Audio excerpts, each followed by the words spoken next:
name's Duncan. This is a piece of nonfiction I wrote for the prophecy issue. Is that right? You got it? Yeah. And it's because it's about prophecies.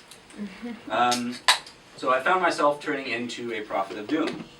I'm really involved with fighting climate change, and which is the generations-long transformation of the Earth by fossil fuels, burned into carbon dioxide, warming the Earth into something quite unlike the planet we knew. Everything is about to change sooner than I ever expected, and I'm scared. But sharing this fear with the world that rolls on conspicuously unaware of its own downfall has turned me into a person who says very unpleasant things at parties and many other places. I've been inserting my thoughts about the catastrophe into casual conversations and finding it thoroughly unpopular. I can see how easily I'm taken as a paranoid or a fanatic, and it's much easier to assume that I'm mistaken somehow than it is to accept the depth of the crisis. It doesn't help that for the most part I've only really been able to talk about this in wild-eyed bursts or like forcing the issue with really conspicuous deliberateness. The apocalypse is deeply personal though. For me, the real heart lies in Austin, Texas, which is where I grew up and lived for 18 or so years of my life. Whatever fanaticism I show is partially the result of watching a place I love disappear. Whenever I'm in Austin, I'm haunted by the notion that there was once a greener, wetter, more hospitable city. It's like a ghost caught out of the corner of my eye. I see it only in glimpses filled out by my imagination. Here, though, the specter isn't really a remnant of the past. It's a foreshadowing of the changes of coming years. My ghost looms out of the future. I find myself constantly questioning the meaning of different signs and seeing them everywhere. Was the creek bed ever really that wide? Did the sun not beat down quite so hard? Maybe that park wasn't always that dry. The rivers and creeks of Austin have long been a refuge for me and for many others. But the quiet solace I seek there is barbed with forewarnings about their impending final disappearance. Standing in dry creek beds, I see limestone etched with millennia of spring floods, turning quickly paler under parched blue skies.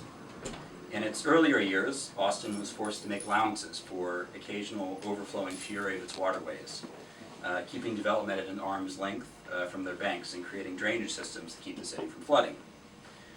Now, the creeks and rivers threaten to leave the city dry entirely.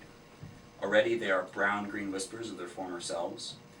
Making my traditional treks through creek beds is like stepping into the past. My path is dotted with obsolete infrastructure meant to accommodate fuller versions of waterways past.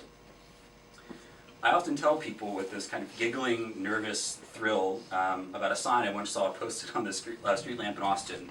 Coming soon, the desert. It's the most explicit statement of this rumor of decline that circulates as a subtext in stories about multi-year droughts, unprecedented fires, and speculation about moving entire cities out of the drying rural reaches of the state. I now recognize the last few years of my adolescence as a troubled mix of drought and flood, which is the calling card of climate change. The warmer air holds more water than cold air, making drought and flood more likely in different proportions. Even just as the oil booms and busts ruined Texas towns before abandoning them for good, the rains filled our creeks and turned our forests lush before the returning heat ran them dry and left the thickened woods as kindling for fires. The peaks and valleys couldn't hide the steady decline. In my new home in New York, the fear still sneaks into my daily life. The physical thrill of looking up a Manhattan skyline transforms quickly into vertigo, imagining the city crumbling, powerless. Every new joy carries a hidden dagger. This too will soon be taken from you. That's why I understand not wanting to believe. It's easier not to think of your home as on the brink of burning down or slipping under rising seas. It's better to let such a hurt remain at the level of rumor. But my understanding doesn't make me feel any less alone in my fear, as cars roll confidently by my windows, new wells are sunk into backyards, and public figures studiously ignore the question of what we are actually going to do to save ourselves. The wild prophecies I end up bringing in my conversations are my attempt to feel less alone in my fear. There isn't really a neat ending to share or a clear lesson to be learned. But there is still a fight to be had, even with what's left. Even if really our best case scenario for victory is a little bit worse odds than a game of Russian roulette. I'm beginning to suspect that until those chambers stop spinning, I will keep feeling a little haunted, living in a world failing to come to terms with its own end.